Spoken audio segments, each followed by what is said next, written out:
On November 26th of 2008, skeletal remains belonging to an unknown female were found just west of White Swan in Yakima County, Washington. The Yakima National Tribal Police and Yakima County Coroner's Office investigated the case and worked to pursue all leads available. Forensic DNA testing was attempted to identify the woman, but the remains were not enough to yield a usable DNA profile. Without a DNA profile, and with all leads exhausted, the case eventually went cold. With investigators unable to identify the woman, she was named the Yakima County Jane Doe. Then, in 2022, when DNA technology was a lot more advanced, the Yakima County Coroner's Office teamed with Othram to leverage advanced DNA testing to identify the unknown woman. Othram is a Texas-based laboratory. The skeletal remains of the Yakima County Jane Doe were sent to Othram, and their scientists were able to produce a usable DNA extract. Funding for Othram's DNA testing work was provided by the Washington State Attorney General's Office.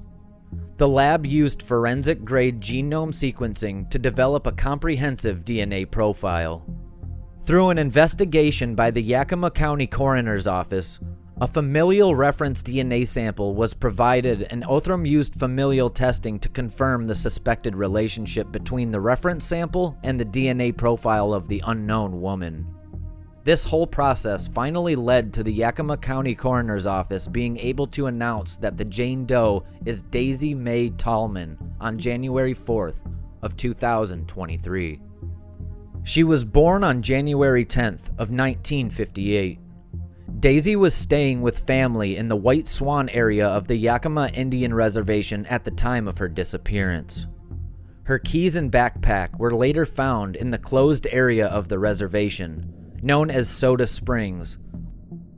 Daisy was a citizen of the Confederated Tribes and Bands of the Yakima Nation. Daisy was last seen on August 30th and was reported missing on October 29th of 1987. She would have been 29 years old at the time she went missing. The Yakima County Coroner's Office offered their condolences to the family and friends of Daisy. Investigators are still trying to find out what happened after she disappeared that led to her body being found.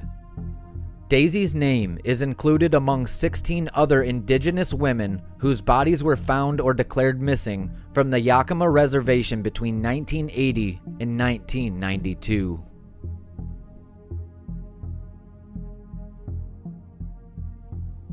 On March 13th of 1973, a man's lifeless body was found by fishermen floating in the Saginaw River in Zilwaukee, Michigan.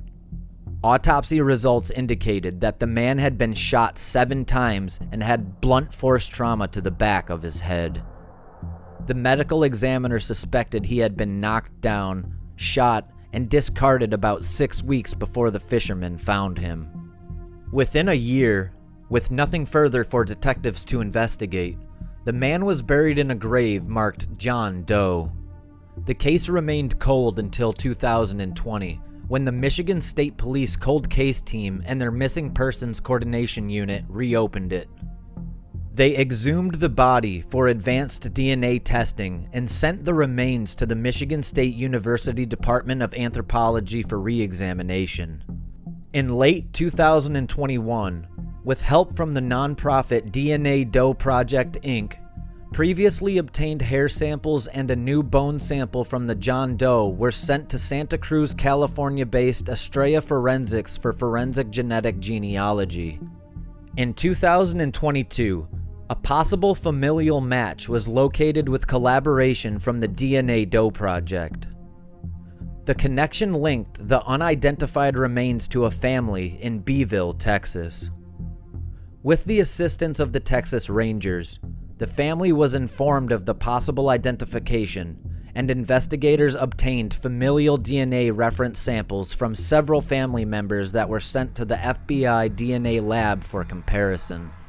The FBI confirmed that the remains were those of Daniel G Garza-Gonzales. He was 28 years old when his life was taken. The identification was announced on January 5th of 2023. Daniel was a Vietnam War veteran who was wounded during the conflict. After returning to America, he left Fort Worth, Texas, hoping to find work in Flint, Michigan. His family never heard from him again. Forensic genealogist and team leader Corrine Binder of the DNA Doe Project had this to say: "We are thankful that when we reached an impasse in our research, some cousins of Daniel stepped up to help by submitting DNA and uploading it to GED Match to assist our team in identifying him. Our team will put in as many hours as it takes until the case is solved. Anyone with information about Daniel's slaying is asked to call Michigan State Police Detective Sergeant Bill Arndt at 989-615-6257.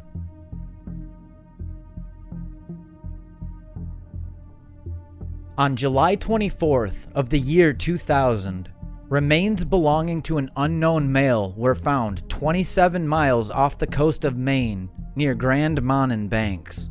Fingerprints and DNA samples were taken. The fingerprints were submitted to the FBI but did not produce any matches. The DNA sample was uploaded to the FBI's combined DNA index but was not matched. No leads were found, and the case went cold for many years. In 2019, the Office of Chief Medical Examiner contacted Parabon Nanolabs to analyze the DNA and attempt forensic genealogy. Parabon analyzed a DNA sample and learned that the man was Jewish, but still did not know who he was. However, in March of 2022, the FBI's Criminal Justice Information Services and Deceased Persons Identification Services Division got involved. The unidentified person's fingerprints were then submitted in May of 2022. On January 11th of 2023, it was announced that the remains found belonged to 84-year-old Philip Kahn. The FBI was able to match the fingerprints and dental records to Philip, who had been reported missing in Las Vegas in the year 2000. His next of kin has been notified of the identification. Philip left Las Vegas, Nevada, and landed in New York City in July of 2000. It remains unknown why or how he ended up off the coast of Maine.